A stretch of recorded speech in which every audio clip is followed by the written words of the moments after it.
Nessa noite, pela misericórdia de Deus, eu quero falar com você sobre somente Cristo. Diga para alguém pertinho de você: somente Cristo.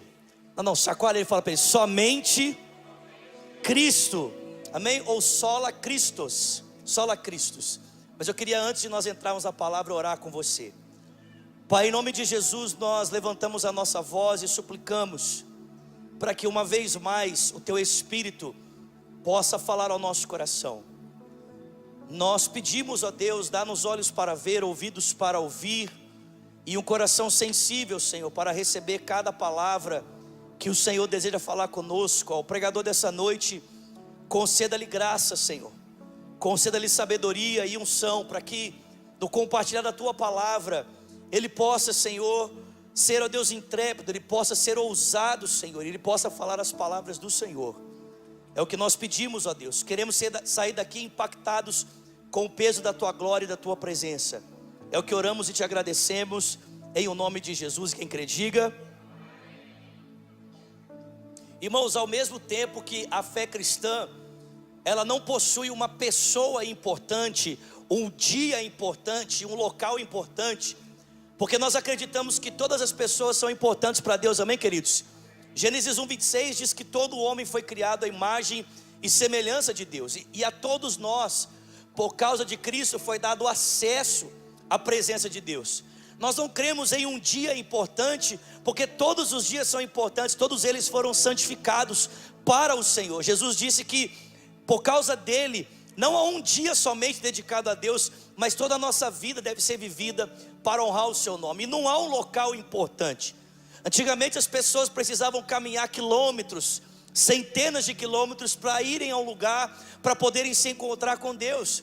Mas Jesus diz em João capítulo 4, que chegaria um dia em que os homens invocariam Deus com um coração sincero e verdadeiro, e aonde quer que Deus fosse buscado, ali ele seria encontrado, porque não há mais um lugar específico. A presença de Deus não está mais presa em um templo feito por mãos humanas, agora ela habita dentro de nós. O Espírito de Deus está disponível para tocar a minha vida e a sua vida, onde quer que a gente busque a Ele. Alguém pode dar glória a Deus por isso?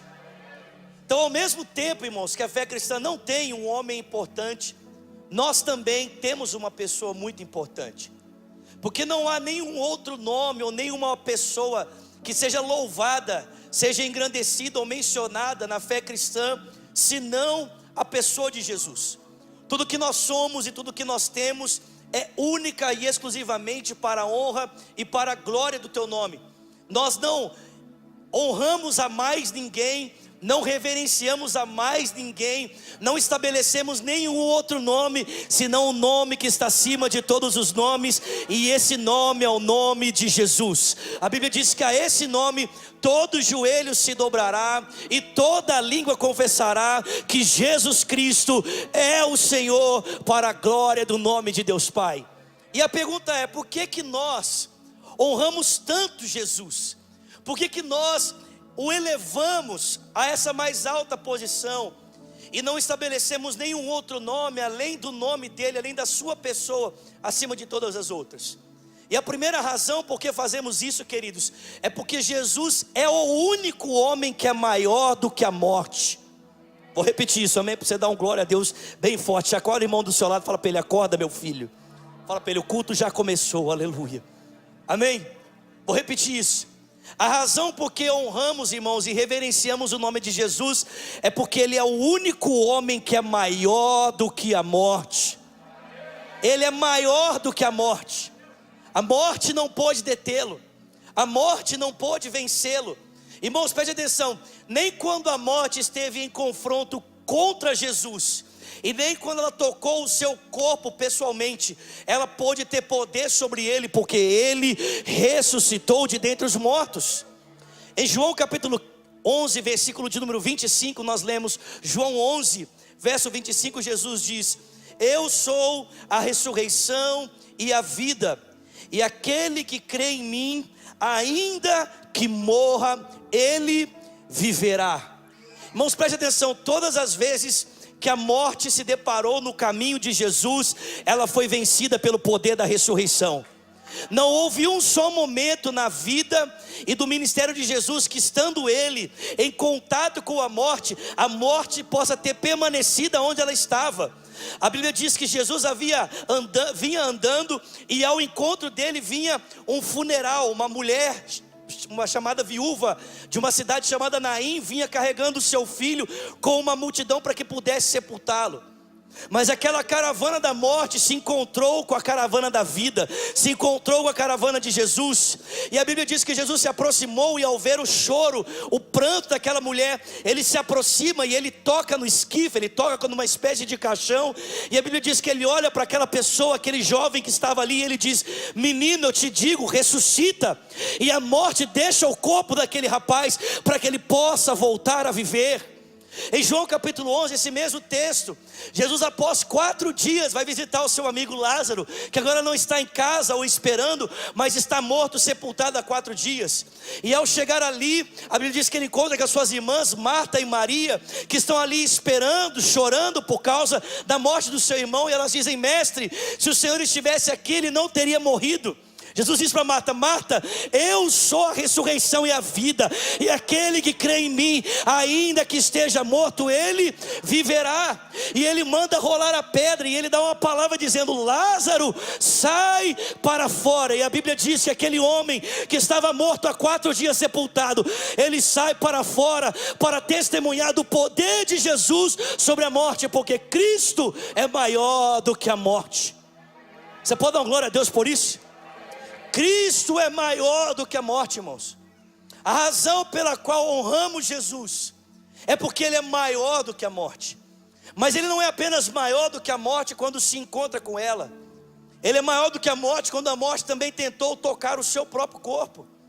A Escritura diz que Ele foi levado ao madeiro. Isaías 53 diz que certamente Ele levou sobre si as nossas dores, as nossas enfermidades. Nós o reputávamos como aflito, ferido de Deus e oprimido.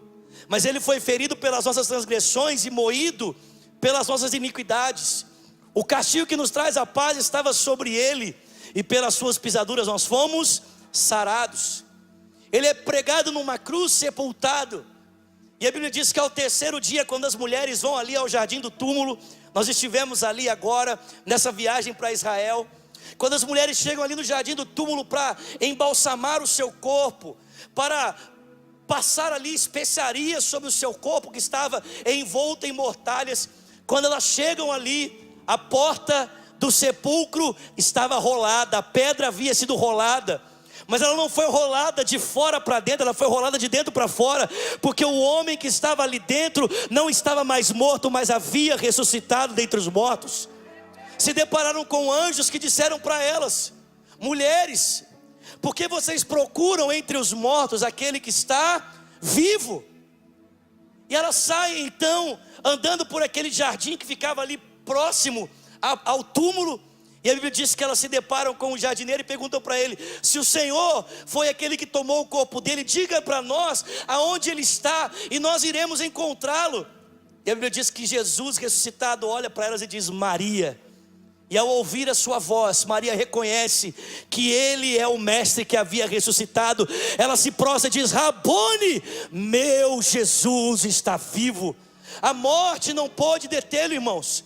Se nós formos aos lugares do mundo onde estão as grandes personalidades que deram origem às grandes religiões que tocam o mundo hoje, você vai encontrar ali o seu sepulcro, vai encontrar ali a sua lápide e o seu nome escrito ali. Se você for até a Meca e procurar pelo túmulo de Maomé, o túmulo dele está ali e o nome dele está ali. Se você for até a China e procurar pelo túmulo de Confúcio, você vai encontrar. Se você for à Índia e procurar pelo budismo, você vai encontrar. Se você for atrás do túmulo do fundador do Espiritismo, você vai encontrar o túmulo dele ali e o nome dele ali. Mas se você for em Jerusalém, atrás do túmulo do Rabino da Galileia, você vai encontrar uma placa ali escrita: Ele não está aqui, Ele ressuscitou de dentre os mortos.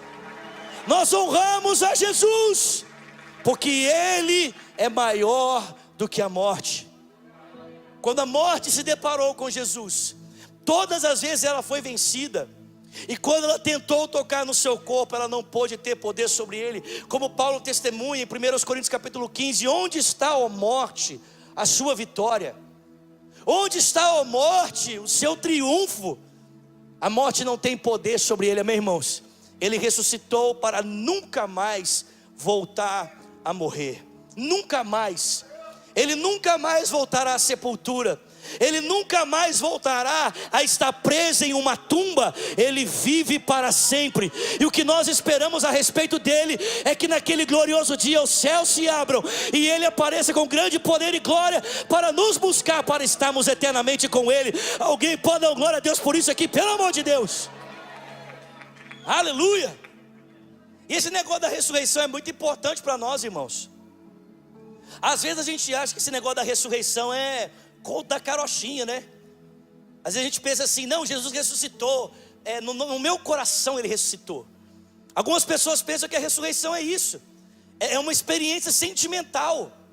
Mas irmãos, preste atenção, quando nós falamos sobre a ressurreição, nós não estamos falando de uma experiência sentimental. Quando a Bíblia testemunha sobre a ressurreição, os apóstolos fazem testemunho da ressurreição, eles não fazem isso baseados em uma experiência subjetiva, sentimental. Paulo, quando testemunha da ressurreição, ele não fala assim, eu senti que Jesus ressuscitou, né? Não tive um arrepio quando eu pensei nele, e isso faz com que eu chegue à conclusão de que ele ressuscitou. Não, irmãos, quando a Bíblia fala sobre a ressurreição, ela faz isso a partir de provas concretas no espaço e no tempo. O testemunho da ressurreição é dado pelos apóstolos a partir de evidências concretas, irmãos. E é interessante você perceber, inclusive, a forma como a narrativa da ressurreição ela é construída nos próprios evangelhos e nas epístolas. Irmãos, preste atenção. Se isso aqui fosse uma história inventada, ela teria sido da pior qualidade. Porque, em primeiro lugar, vale lembrar que as primeiras pessoas que testemunharam da ressurreição, como eu já disse para você, foram mulheres. E naquela época, irmãos, o testemunho de uma mulher, infelizmente, não valia nada. Na cultura daquele tempo, o testemunho de uma mulher tinha pouca valia. Em segundo lugar, os evangelhos vão dizer para mim e para você que os homens responsáveis por pregar a mensagem da ressurreição eram os primeiros a não acreditar nela. No terceiro dia, os 12 apóstolos não estavam lá na porta do túmulo esperando 3, 2, 1, vai ser agora, aleluia. Não, a Bíblia diz que eles estavam a portas trancadas com medo dos judeus. O medo deles era que o mesmo que havia acontecido com Jesus acontecesse com eles. Ou seja, o testemunho é confiado, em primeiro lugar, a mulheres que não tinham credibilidade. Em segundo, a homens que não acreditavam, tinham medo da morte. E em terceiro, irmãos, nós só vemos a ousadia desses homens em face da morte, ao ponto de darem a sua vida apenas após terem visto com provas incontestáveis que de fato Cristo havia ressuscitado. A gente brinca, né, e tira sarro de Tomé, porque a primeira vez que Jesus apareceu para os discípulos, como retratado para nós em João, Tomé não estava com eles. Jesus aparece e diz, paz seja convosco, e sopra sobre eles o Espírito Santo, mas Tomé não estava ali. E quando Tomé chega, acho que ele tinha ido talvez ir comprar alguma coisa no supermercado. Quando Tomé chega, a Bíblia diz que os discípulos estavam ali, né, com os olhos arregalados, e disseram para Tomé, Tomé, nós vimos o mestre, ele ressuscitou. E o que o Tomé fez? Tomé olhou para eles e disse, eu não creio, vocês são tudo doido. Vocês já estão muitos dias trancados aqui, está faltando oxigênio na cabeça de vocês. Vocês já estão vendo coisas, é alucinação, é fantasma, é histeria coletiva. Se eu não vir o Senhor, se eu não colocar a minha mão na mão dele, e se eu não colocar o meu dedo do lado dele, eu não acredito. Vocês estão comigo, irmãos? Uma semana depois, a Bíblia diz que eles estavam ali reunidos. Jesus esperou Tomé voltar da feira, e quando ele voltou, Jesus apareceu e disse, paz seja convosco. Se aproximou de Tomé e disse, Tomé, ponha o teu dedo na minha mão, mete a tua mão no meu lado, não seja incrédulo, mas seja crente. Irmãos, a ressurreição foi testemunhada com evidências históricas, para que eu e você não respaldássemos a nossa fé num conto da carochinha, irmãos. Você vai às terras de Israel e o testemunho da vida e da ressurreição de Jesus estão ali, cravado em pedras, para qualquer um que entrar naquele lugar ser surpreendido com essa mensagem. Ele não está aqui, ele está vivo. Nós honramos a Jesus, porque ele é maior do que a morte. Agora, irmãos, essa mensagem ela tem um significado importantíssimo para nós. Por quê? Porque se nós conectarmos essa afirmação com algo que acontecia no Antigo Testamento, a nossa fé explode em alegria. Porque você tem que se lembrar que para que os pecados no contexto do Antigo Testamento fossem cobertos, não perdoados, mas apenas cobertos, por um ano, o sumo sacerdote, que era uma pessoa separada por Deus, precisava entrar num lugar chamado Santíssimo Lugar, ou Santo dos Santos, para levar ali o sangue de um animal inocente, para que o pecado do povo fosse coberto e o relacionamento com Deus fosse restaurado no período de um ano. No ano seguinte, mais uma vez, esse mesmo ritual era feito para que o pecado fosse coberto, e durante um ano, mais uma vez, o sacrifício cobrisse o pecado do povo e o relacionamento fosse restaurado. Mas qual era a certeza, irmãos? Qual era a certeza que o povo tinha de que esse sacrifício tinha dado certo? Como é que o povo de Israel podia confiar que o sumo sacerdote tinha sido eficiente na oferta do sacrifício, e que Deus havia recebido essa oferta, e que o pecado do povo havia sido coberto e o relacionamento com ele havia sido restaurado? Eu digo para você, o povo sabia que o sumo sacerdote tinha sido eficiente quando ele voltava vivo. Vocês estão comigo? Quando o sumo sacerdote voltava vivo do Santo dos Santos, as pessoas sabiam: Deus recebeu o sangue, Deus recebeu o sacrifício, os pecados foram cobertos, o relacionamento com Deus foi restaurado, e agora nós podemos ter paz com Deus. Irmãos, eu pergunto para você, como é que a gente sabe que Deus recebeu a oferta de Cristo na cruz, e que os nossos pecados estão definitivamente perdoados, e não há mais nada a se fazer a respeito do nosso relacionamento com Deus? Eu digo para você, é porque o nosso sumo sacerdote voltou vivo ao terceiro dia, de dentro da sepultura. Ele ressuscitou para dizer para mim e para você: não há mais nada a ser feito, o seu pecado está perdoado, eu cumpri a justiça de Deus, e o seu relacionamento com Ele está refeito. Alguém pode dar o glória a Deus por isso? Cristo é maior do que a morte. Aleluia! Cristo é maior do que a morte. Porque nós exaltamos a Jesus, porque elevamos o nome dele mais do que tudo e acima de todos, em primeiro lugar, porque Cristo é maior do que a morte. A morte não pôde vencê-lo. Em todos os seus encontros com a morte, ele foi superior a ela, ele deu cabo a ela, ele restaurou a vida, ele soprou a vida. E até mesmo quando a morte tentou tocar o seu corpo, ele a venceu para nunca mais voltar a morrer. Amém, queridos?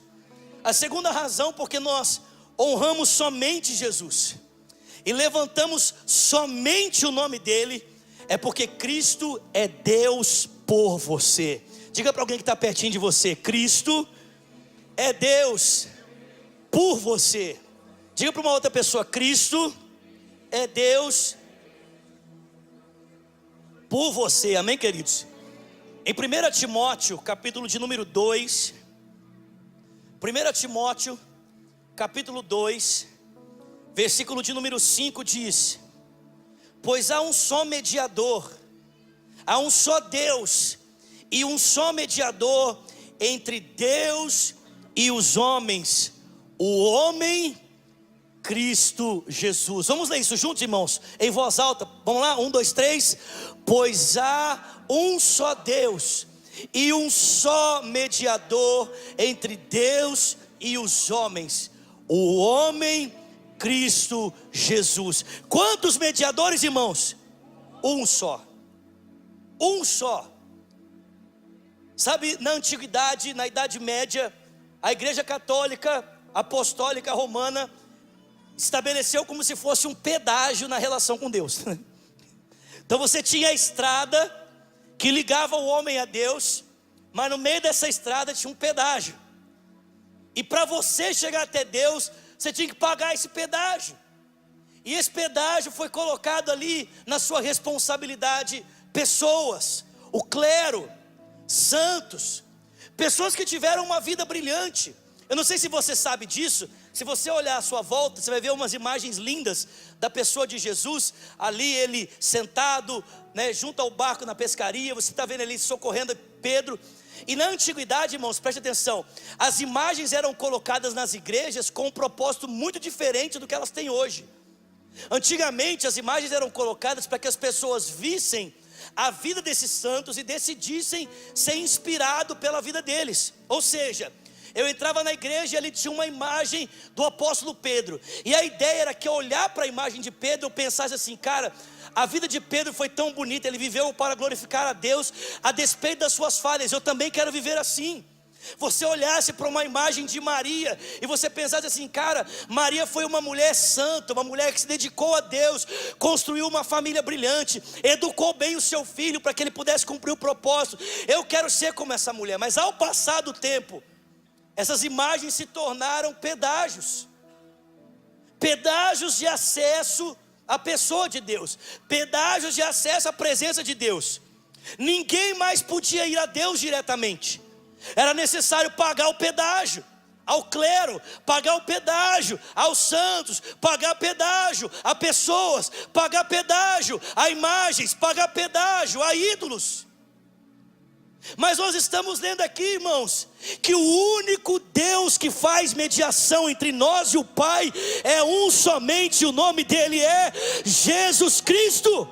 Não há pedágio, irmão. Alguém pode dar glória a Deus por isso aqui? Pelo amor de Deus, não há pedágio.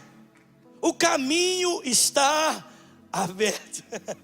O escritor aos Hebreus diz em Hebreus 10 que nós temos ousadia para entrar no Santo dos Santos, pelo sangue de Jesus, pelo novo e vivo caminho que Ele nos consagrou, isto é, pelo véu da sua carne que foi rasgada, e tendo esse grande sumo sacerdote sobre a casa de Deus, entremos com confiança. Confiança. Há um só mediador. Nós não precisamos de alguém que se aproxime do Pai por nós. Não. A Bíblia diz que Jesus está agora mesmo à direita de Deus, assentado ao lado do Pai, e Ele intercede por nós. Você está comigo aqui? Eu não sei se você já teve momentos assim na sua jornada cristã, mas todos nós, em algum momento, teremos o que a gente chama de noite escura, ou o que Paulo chama de dia mau, em Efésios capítulo 6. Todos nós teremos algum momento, irmãos, em que nós vamos sentir como que se os desafios que a fé propõe sejam maiores do que as nossas forças. Todos nós teremos a experiência algum dia, como Jesus teve em Mateus capítulo 4, da tentação, de parecer que em algum momento da nossa história parece que a presença do diabo é mais real do que a presença de Deus. Que parece que faltam forças. Você não tem forças nem mesmo para orar. Você dobra os seus joelhos e da sua boca sai apenas balbúcios, sai apenas murmúrios, porque falta você força literal para abrir a boca e clamar a Deus. E muitas vezes quando nós estamos em momentos como esse, ainda o sentimento de culpa piora o momento, porque nós sabemos que como cristãos há sobre nós a responsabilidade de mantermos uma vida de comunhão com Deus. Mas como é que eu posso orar tão sobrecarregado? Como é que eu posso orar se eu estou me sentindo tão cansado? Me faltam palavras, às vezes até lágrimas nos olhos, o coração parece árido. Não sei se você já viveu um momento assim, eu já vivi. E eu lembro que quando eu estava num momento assim, eu liguei para um amigo meu, eu falei para ele: cara, ora por mim. Estou me sentindo tão fraco, me faltam forças para orar. Tem dias que eu não consigo abrir o meu coração diante de Deus. Eu estou num momento de noite escura, estou num momento em que os dias são maus. E esse meu amigo lembrou uma verdade que eu quero lembrar para você. Talvez você esteja assim aqui essa noite, ou quem sabe pela internet. se sentindo culpado, porque você está num momento de noite escura, de tempo árido, em que parece que as palavras faltam a você. E eu queria te lembrar dessa noite: Jesus é Deus por você, Ele não está contra você, Ele é Deus por você. Se Deus é por nós, quem será contra nós? Escute isso, irmão, mesmo que te falte forças nesse dia ou nessa noite para clamar a Deus, existe alguém que nunca para de orar por você. O Filho de Deus está à direita de Deus e intercede por você o tempo todo, 24 horas por dia, 7 dias da semana. Você tem um Deus que está por você. Se Deus é por nós, quem será contra nós? Se Ele não poupou o seu próprio Filho, irmão, antes o entregou, como não nos dará de graça e com Ele todas as coisas? Quem é que pode intentar acusação contra aquele que é escolhido de Deus? Tem algum escolhido de Deus aqui? É Deus quem te justifica. Quem é que pode nos condenar? Não foi Cristo quem morreu por nós? Não é Ele quem ressuscitou? Não é Ele quem está à direita de Deus e intercede por nós? E quem é que pode nos separar do amor de Cristo? Será a fome, a morte, a nudez, o perigo, a espada? Como está escrito, irmãos: por amor dele somos entregues à morte todos os dias, considerados como ovelhas que caminham na direção do matadouro. Mas em todas essas coisas somos mais do que vencedores por meio daquele que nos amou. Porque a gente está certo de que nem a morte, nem a vida, nem os anjos, nem os principados, nem o presente, nem o porvir, nem poder, nem altura, nem a profundidade, nem qualquer outro elemento da criação será capaz de nos separar do amor de Deus que está em Cristo Jesus. Por que nós honramos a Jesus? Porque Ele é Deus por nós. Terceiro, irmãos, por que nós honramos a Jesus? É porque Ele é como nós. Ele foi feito como você. Dá uma olhadinha para esse irmão que está do seu lado. Olha bem nos olhos dele e fala assim para ele: meu irmão, Jesus foi feito como você. Diga para uma outra pessoa: Jesus foi feito como você. Em Hebreus capítulo 2, versículo de número 17 diz, Hebreus 2,17: por essa razão era necessário que ele se tornasse semelhante aos seus irmãos em todos os aspectos, para se tornar um sumo sacerdote misericordioso e fiel com relação a Deus, e fazer propiciação pelos pecados do povo.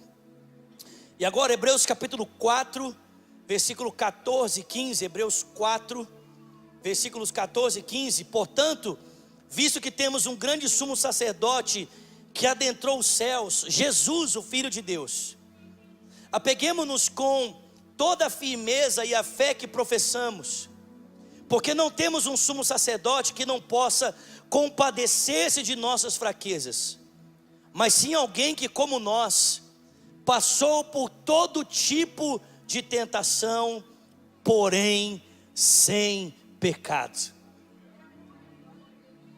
Passa sua mão na outra mão assim, passa uma mão na outra assim, passa. Agora passa sua mão no seu cabelo assim, quem tem cabelo, é claro, né? Os que não tem, receba agora em nome de Jesus o implante celestial. Tem anjos do céu trabalhando aqui, amém? Receba, pastor Marcelo, agora, amém? Você nem vai precisar de ir para Istambul, irmão. Os anjos de Istambul vieram aqui agora. Meu Deus. Passa a mão no seu cabelo, passa a mão no seu cabelo. Agora passa a mão no seu rosto assim. Irmão, você já parou para pensar que Jesus foi feito semelhante a você? Ele tem um rosto como você tem.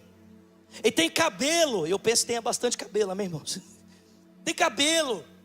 Ele tem mãos. Hoje há um ser humano como eu e você, sentado à direita de Deus. Quando você chegar no céu, irmão, quando nós chegarmos no céu, eu sei que você ia dar um glória a Deus por isso, amém? Quando nós entrarmos pelas portas da eternidade, nós vamos tomar um susto. Sabe por quê? Porque nós vamos ver assentado à direita do Todo-Poderoso um homem chamado Jesus. Há um ser humano sentado no trono do universo, um homem que governa sobre tudo e sobre todos. Irmão, presta atenção, lá na cruz, o diabo não foi vencido por Deus. É verdade que Jesus é verdadeiro Deus, mas Jesus estava ali, verdadeiro Deus em forma humana. Na cruz Jesus venceu o diabo. Na cruz um homem venceu o diabo. A cabeça da serpente não foi esmagada por Deus. A cabeça da serpente foi esmagada por um ser humano chamado Jesus. E por que isso é importante? Porque, irmãos, de certa forma, guarde com carinho o que eu vou dizer para você. Jesus humanizou o Pai. Porque Jesus se tornou algo, irmãos, que Deus Pai nunca vai ser. Deus Pai nunca foi um ser humano e nunca vai se tornar um ser humano. Mas porque o Filho de Deus, o Deus Filho, se tornou um ser humano, Jesus humanizou a Trindade. Ou seja, Jesus trouxe para dentro da Trindade a experiência do que significa ser um ser humano.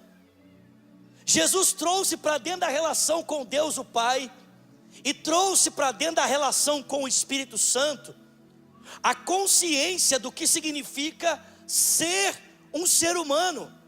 Em outras palavras, o que isso significa? Significa que quando você diz assim, Deus está doendo, Jesus olha para você e olha para o Pai e diz, Pai, eu sei o que Ele está sentindo. Vou repetir isso, amém? Vou repetir isso. Quando você fala assim, Deus, eu não aguento mais, Jesus olha para você e Ele olha para o Pai e Ele diz, Pai, eu sei o que Ele está sentindo, envia conforto para Ele. Porque Jesus sabe, irmãos. Você está entendendo o que eu estou falando aqui? Ele sofreu tudo o que sofremos. Ele foi tentado em tudo que somos tentados. E agora, irmãos, estando Ele à direita de Deus, por causa da experiência que viveu, porque não se privou. Irmão, você consegue entender que Jesus não se privou de nenhum sofrimento por minha causa e por sua causa, para que Ele pudesse atender a todos nós, em todos os nossos dilemas, dores, conflitos, questionamentos, para que Ele pudesse saber o que significava a experiência de viver longe de Deus. Ele se permitiu por um momento ser desconectado do Pai. Houve um tempo em que o Pai voltou as costas para o Filho, em função dos pecados que Ele levava da humanidade, para que hoje, quando você dissesse assim, Deus, onde é que o Senhor está? Estou sentindo o Senhor tão longe. Jesus possa virar para o Pai e dizer, Pai, Ele precisa de um abraço, porque eu sei o que significa, eu sei o que é a dor desse abandono. Abraça Ele com o seu Espírito, para que Ele possa sentir a presença do Senhor ao lado dele. Acho que todo mundo aqui já ouviu essa frase. Todo mundo aqui já ouviu isso. Existem momentos da caminhada que você olha para trás e você vê 4 pegadas, amém? 2 que são suas e 2 que são do Senhor. E é um momento da jornada que você olha para trás e você só vê 2 pegadas. E a sensação que você tem é assim, não, Deus me abandonou, estou sozinho. Não, é que nesse momento Ele te pegou no colo porque você não dava mais conta de caminhar. Não é que você estava sozinho, é que no tempo em que você não dava conta de prosseguir a jornada, Ele tomou você no colo e Ele disse, você é meu. Ele é como nós, irmãos. Porque nós exaltamos a Jesus? Porque em primeiro lugar Ele é maior do que a morte.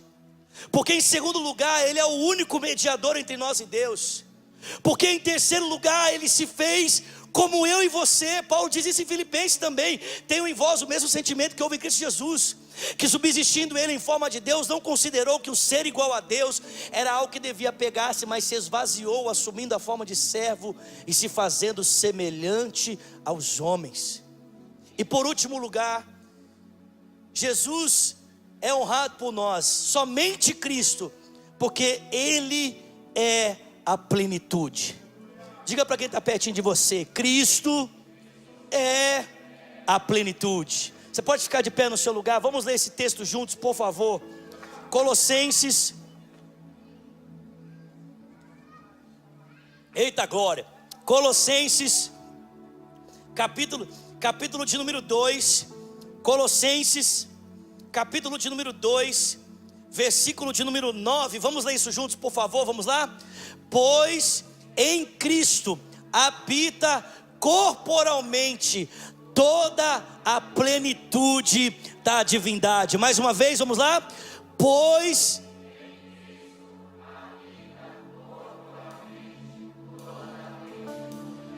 mais uma vez. Vamos lá, gente, solta essa voz aí, vamos. Pois em Cristo habita corporalmente toda a plenitude da divindade. Alguém pode dar glória a Deus por isso aqui? Em Cristo habita a plenitude. A plenitude. Deixa eu só dizer isso aqui para você e nós vamos encerrar. Quando Paulo escreveu essa carta aos Colossenses, ele estava combatendo um ensinamento errado que estava entrando na igreja, de que era possível viver experiências com Deus que Cristo não oferecia. Ou seja, Jesus oferecia uma parte das experiências com Deus, mas existia uma outra parte das experiências que vinha através de anjos, vinha através de entidades. Essas pessoas diziam que o Deus e Pai do nosso Senhor Jesus Cristo era um Deus muito distante. Ele não se relacionava com as pessoas. Quando ele queria se relacionar, ele fazia isso através de emanações dele. E uma dessas emanações era Jesus. Jesus era uma emanação. A palavra grega para emanação é aeon. Jesus era um aeon, era uma emanação. Mas Jesus não era a única. Tinha outras emanações, outros anjos, outros seres celestiais que Deus também enviava para proporcionar algum tipo de experiência com Ele. E por causa disso, irmãos, muitas pessoas estavam negando a suficiência de Cristo e entrando por caminhos complicados por causa de experiências com anjos, de experiências com seres celestiais, e às vezes por causa dessas experiências falando até coisas que não deviam a respeito de Cristo, a respeito da relação com Deus. Então Paulo, sabendo disso, ele escreve para essa igreja: Cristo é a plenitude da divindade.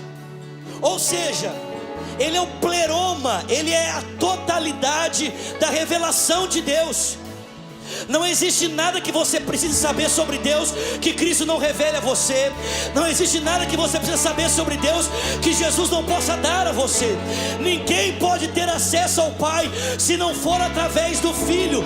Ele é o caminho, Ele é a verdade e Ele é a vida. Ninguém vem ao Pai senão por intermédio dEle. Ninguém pode ter experiência ou conhecimento de Deus que fuja a pessoa de Cristo, porque nele está a plenitude da divindade, nele está a plenitude de Deus. E o que isso significa para nós? E eu encerro aqui. O que isso significa?